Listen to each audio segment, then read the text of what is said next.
All right, it's week 2 of college football. Mark Rogers TV, joined by Joe Lisi of GoForThe2.com. We love to go through the college football games, kind of handicap things, and we're going to do the same thing this week with Joe. And let's mix it up here, Joe. We don't have a whole lot of great games, but we've got a few gems in there. So let's start slow and we'll work our way up. So let's go East Carolina, South Carolina. The only reason I throw this game in there is that East Carolina, they've scheduled tough. They are willing to go in against the big boys, and they've done fairly well in recent years, challenging teams like Virginia Tech. So South Carolina didn't show us a whole lot, especially on defense last week. So we got the Pirates taking on the Gamecocks. Well, you started with a game that I feel very strongly about, and I really like East Carolina in this matchup to challenge South Carolina. A couple of factors why. When you look at South Carolina's defense heading into the last week's game against Texas A&M, I brought up the fact that they had a very raw young secondary, 2 sophomores and a freshman starting, and Kenny Hill, the sophomore quarterback for Texas A&M, really worked the middle of the field against the Gamecocks. I really think that they're in a tough matchup heading up against East Carolina with a very solid quarterback in Shane Carden and a very solid wide receiver in Justin Hardy, one of the most underrated wide receivers in football. I think they put a lot of pressure on that South Carolina defense. And from a psychological perspective, Mark, when people look at this game, I think they're under the impression that it's the old ball coach and South Carolina, because they're the Gamecocks, are just going to rebound. They just had their 18-game home winning streak knocked out by Texas A&M. This is a young, raw team defensively that has 6 new starters. 5 of them are sophomores. They haven't won before. How are they going to respond going up next week against a very pressing type of vertical passing attack in East Carolina?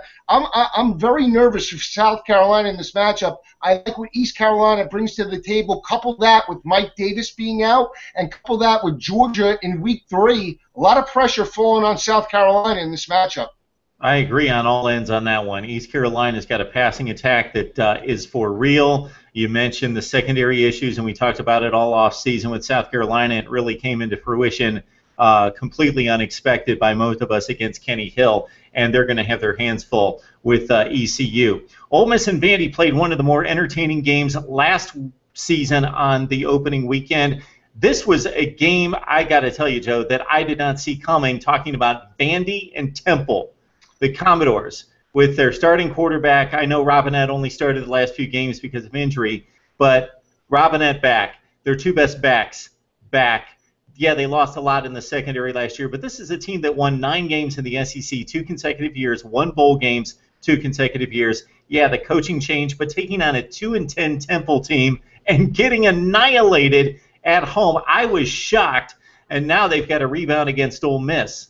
Well, I think when you look at this matchup, everything that could have went wrong for Vanderbilt did. The game started about an hour and 20 minutes, an hour and a half late, so half the crowd left. There was no home field advantage. When you talk about turnover-wise, Temple created 7 turnovers against Vanderbilt. So anytime you turn the ball over 7 times, odds are you're really not going to be in a position to win. Very rare that you pull out a game after turning the ball over 7 times. But you have to credit Temple's offense. P.J. Clark, a very underrated quarterback. He can make plays with his legs. He also has a very strong arm, passed for 207 yards, 2 touchdowns, no INTs. I think you'll see a better effort this week in Nashville with that team and head coach Derek Mason. You mentioned Jerron Seymour. He's a very underrated back. Short, but he's very well built and very tough inside runner. And when you look at what Stephen Rivers did at the end of that game, he really put up the only score for Vanderbilt. He brings a different dimension to that offense where Robinette's more of a rusher. Stephen Rivers is a more pocket passer coming from LSU,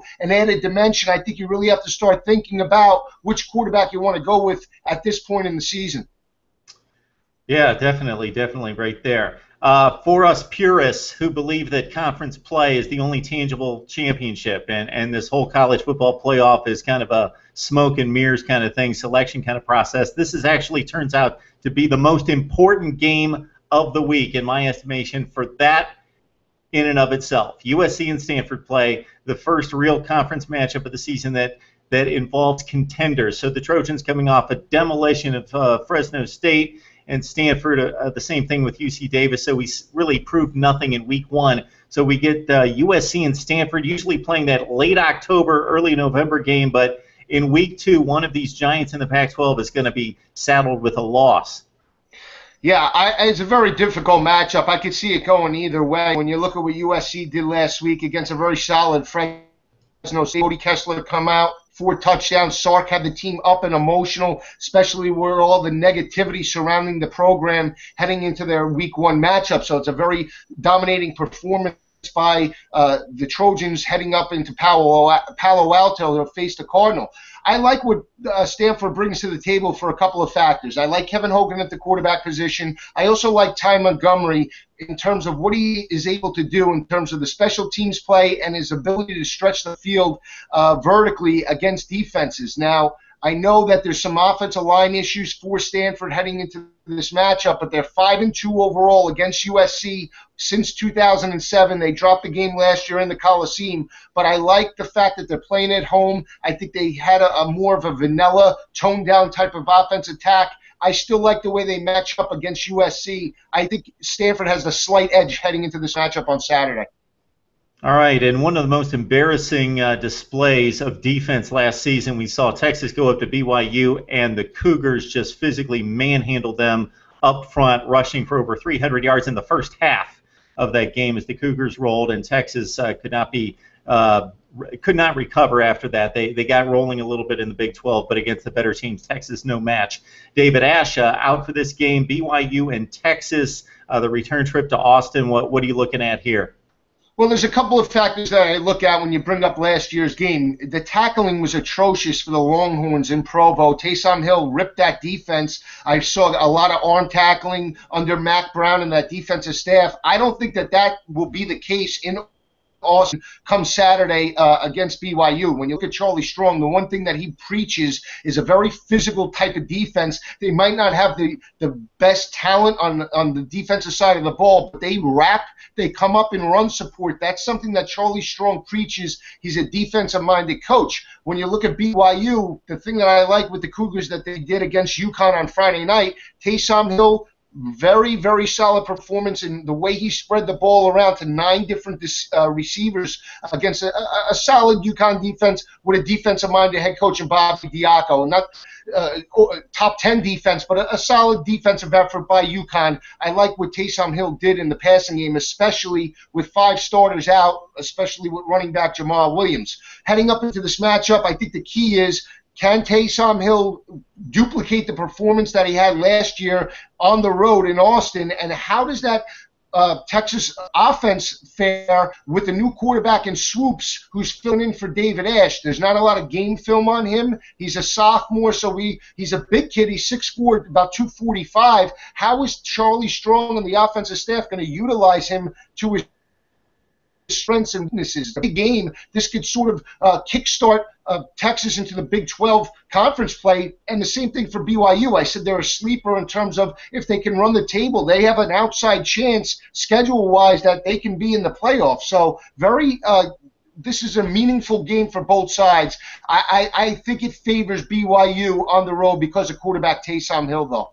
Yeah, other than Notre Dame, you would have to say that BYU is scheduled to the point that outside of the Power 5 that they could say, hey, we play a legitimate Power 5 conference schedule if they're able to run the table. Right. Texas, on the other hand, has UCLA in a couple weeks, so they have scheduled pretty tough non-conference in 2014 as well. Now we've got a trifecta for the Big Ten, and the Big Ten was very close to having an exceptional week, but Wisconsin blew the big lead against LSU. That would have been the statement game for the conference last week. Other than that, Penn State with probably the best win of the week, taking on Central Florida, a very entertaining game in Dublin. Washington State, Rutgers, and the Scarlet Knights go out to the West Coast. They get completely annihilated through the air, but somehow make things happen with Paul James getting things done on the ground to about $180. And so the Big Ten's got a trifecta here late in the day on Saturday. We start with the traditional matchup of Notre Dame and Michigan, usually a must-see, but a couple teams that really need to prove themselves. I agree with you. And when you look at Michigan's performance last week, I don't think there was any way, shape, or form that the Wolverines were losing to Appalachian State after what Appalachian State did about 5 years ago. If they would have dropped that ball game or played mediocre, I think Brady Hoke and that staff would have been gone for the Michigan faithful. They had to start quick. When you look at what Devin Gardner did, mediocre performance, 173 yards through the air, 3 touchdowns, really relied on that rushing attack that had over 300 yards rushing. Now, this Michigan-Notre Dame matchup are always tough affairs. You look at that ball game last year, Devin Gardner really played well against the Notre Dame defense, but on the road now he's going to be going to South Bend. Can he duplicate that performance on the road is going to be the main question. He can't turn the ball over. That's something that he's really struggled with in terms of inconsistency, and can Funchess and the rest of the wideouts really spread the Notre Dame defense. I was impressed with Notre Dame on a couple of factors on Saturday against Rice. One is heading up into that matchup, from 2013, at home, Notre Dame's rushing defense gave up about 195 rushing yards per game. And heading up into that matchup, Rice, a rushing team averaging over 200 yards per game. They were able to step up, shut down that Rice attack. Now, they gave up some ball control drives, but they really shut it down inside the red zone, created turnovers. I was very impressed with the defensive front by Notre Dame. And then the other factor was quarterback Everett Golson. He came back after a layoff, really performed well in terms of stretching the field. I like his reads, and I like what he was able to do in the passing game. I think heading into this matchup, you have to give the slight edge to Notre Dame, but Michigan's always dangerous, and as long as Devin Gardner does not turn the ball over, they have an opportunity to pull off the upset. All right, Joe, we got Virginia Tech, Ohio State at the Horseshoe. The Buckeyes, this is kind of a no-win situation for them. They're supposed to win this game handily, not blowout fashion, but by a couple scores. If they don't win, then they're done. If they win and it's not in blowout fashion, then it doesn't look good for them. Virginia Tech, a solid team, but at the same time, a fringe top 25 team at best. And so Virginia Tech's going to have to win down the road for that to help the Buckeyes. So we got Ohio State, Virginia Tech. The Buckeyes not looking overly impressive against Navy. J.T. Barrett, though, aside from a pick that he threw, let's see, sometime in the third quarter, I believe, 12 of 15, so he acquitted himself fairly well, Ohio State and the Hokies. Well, I really like the Hokies in this matchup. I know I'm leaning and going against conventional wisdom. Nobody's really given them an opportunity. I know J.T. Barrett started slow, and what Navy was able to do last week, holding the 7-6 halftime lead, still not sold on that Ohio State defense. They gave up a lot of yards to Keenan Reynolds, allowed that team. Now, I know it's the triple option, but they still allowed Navy to drive the field. So now they're going up against a very blue-collar team in Virginia Tech. I like what quarterback Brewer did last week. I think he was 23 of 30, very solid performance. I think Virginia Tech is a better team offensively without Logan Thomas at the helm and with Brewer. When Logan Thomas was the quarterback last year, they really struggled with inconsistency and stretching the field. He really struggled as a passer. I think this team understands what they are. They believe the system with Frank Beamer, not like a top 50 pick like Logan Thomas. They buy into the system now, more of a blue-collar quarterback in Brewer. I like what Virginia Tech brings to the table. They're 19-2, I believe, in road openers, or the last 21 road openers. That's a figure that you have to throw out over top 25 competition. I think that number dips to like 3-7-2, something like that. I have to double check the numbers, but the numbers really favor Virginia Tech in this matchup. And I like Bud Foster from a defensive perspective. You have a veteran defensive coordinator going up against a raw redshirt freshman quarterback. I think he confuses J.T. Barrett enough where Virginia Tech is in a position to win. Yeah, there's something that's missing for Ohio State, something that really doesn't add up, even with Braxton Miller in the lineup. Once they lost Hyde, they have inexperienced running backs. Sure, they were ranked high in the recruiting rankings. Same thing at wide receiver. There's really not a go-to guy, a wow guy that you're like, okay, that's the guy, that's Mike Evans, that's Odell Beckham Jr., anybody like that we've seen in the past at Ohio State. The defensive front is maybe the best in the country, but the back seven, again, recruited highly, but they haven't proven it on the field, so they should get a test from the Hokies Saturday night. And then the game that most people are looking forward to, we ran a poll here at Mark Rogers TV on Twitter. Michigan State, Oregon won it by a landslide in terms of the best Week 2 matchup. I just think it's a classic power team from the Big Ten. The essence of speed and quickness and getting on the edge from Oregon. And the odds makers, Vegas, not giving Michigan State a whole lot of cred here at 13.5, Joe. I must be with the minority because I really like the underdogs in all these matchups. I like what Michigan State brings to the table for a couple of reasons. Number one, not a lot of people sold on this Michigan State team, especially after their performance last year in the Big Ten Championship and what they were able to do against Stanford. I know they lose some defensive starters, but still a lot of the experts not believing in this Michigan State team. I like what Mark Dantonio is doing.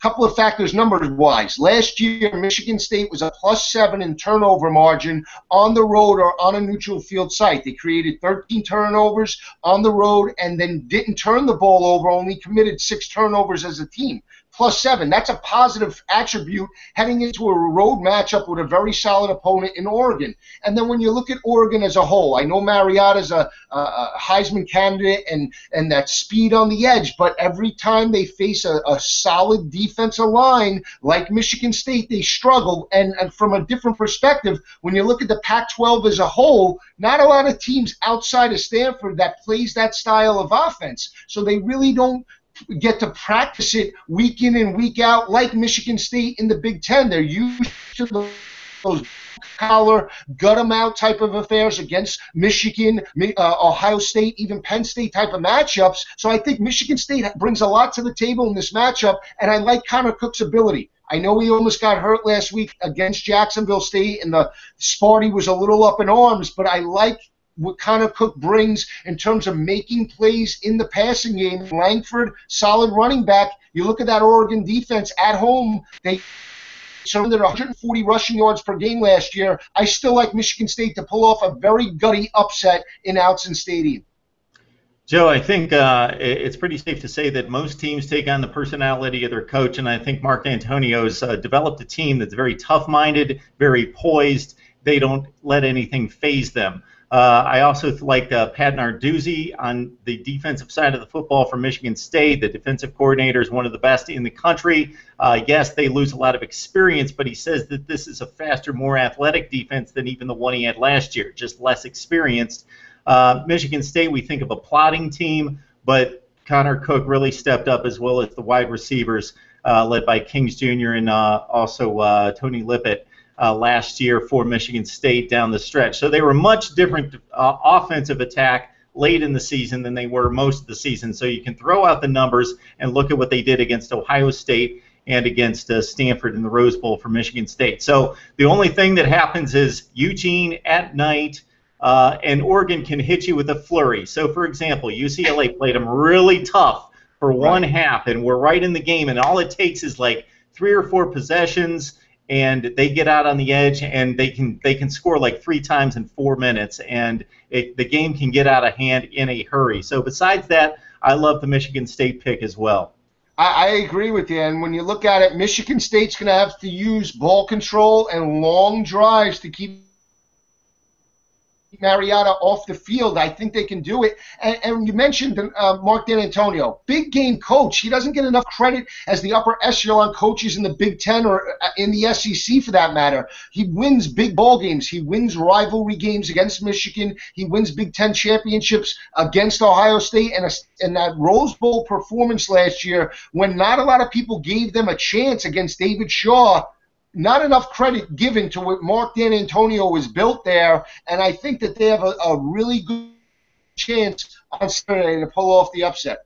And I think that has really started for him a year after they got completely embarrassed and annihilated by Alabama in the Capital One Bowl. The next year they took on a very, very good Georgia team, and they were kind of considered a bit of a pretender, and they took on Georgia and won that game on New Year's Day. So that was a big win for that program, getting over the hump as well. Right. So it's going to be interesting. This is a game for the ages, possibly, Michigan State and Oregon. And if you love style matchups, this is about as extreme as it gets. And just to lay out the specifics of what you alluded to in regards to what Oregon shows, and I don't want to get the Ducks mad at me or the Oregon supporters here, because all credit goes out to a team that loses one game basically every year and runs through the Pac-12 and does it and stays in the top 5 of the country like they have for the last 5, 6, 7 years.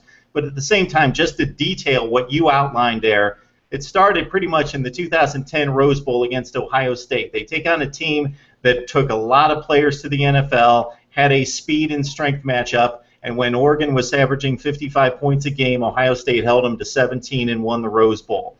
Then it was the national championship game the next year against Auburn. Same thing. It wasn't even a first-rate by SEC standards Auburn defense, but they only scored 19 in the championship game after scoring 52, 55 on average that season. Then it's LSU in the season opener the next year.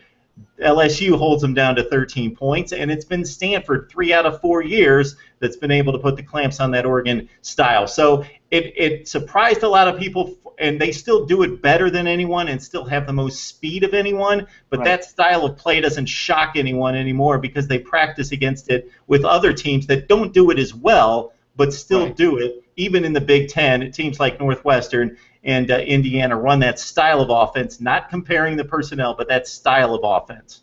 Right, exactly. And you look at that Michigan State offensive line as well, and we'll talk about the Michigan State offensive line. They averaged 309 pounds total going up against a very fast and speedy Oregon defensive front. But when you outweigh your opponent by 45 pounds on the offensive line, significant advantage. And if you're able to run the football by the fourth quarter, that defense is then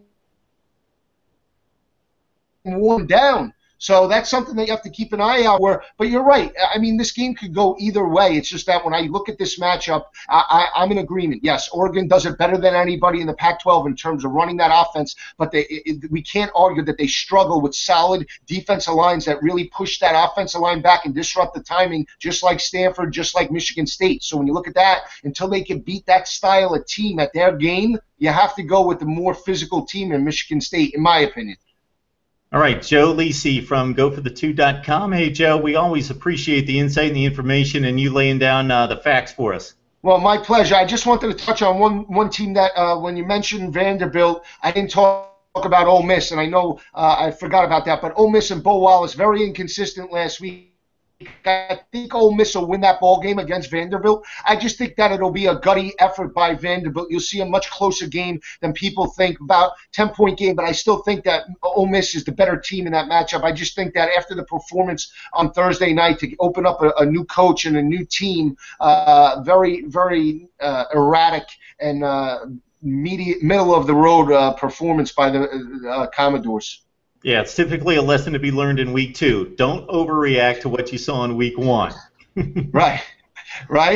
But college football is the best, Mark. I mean, where else could we talk about it 24/7? It's the best game in town. This is why we love talking about it. This is why we're talking about it on your show. You have a great show, and I love being a part of it.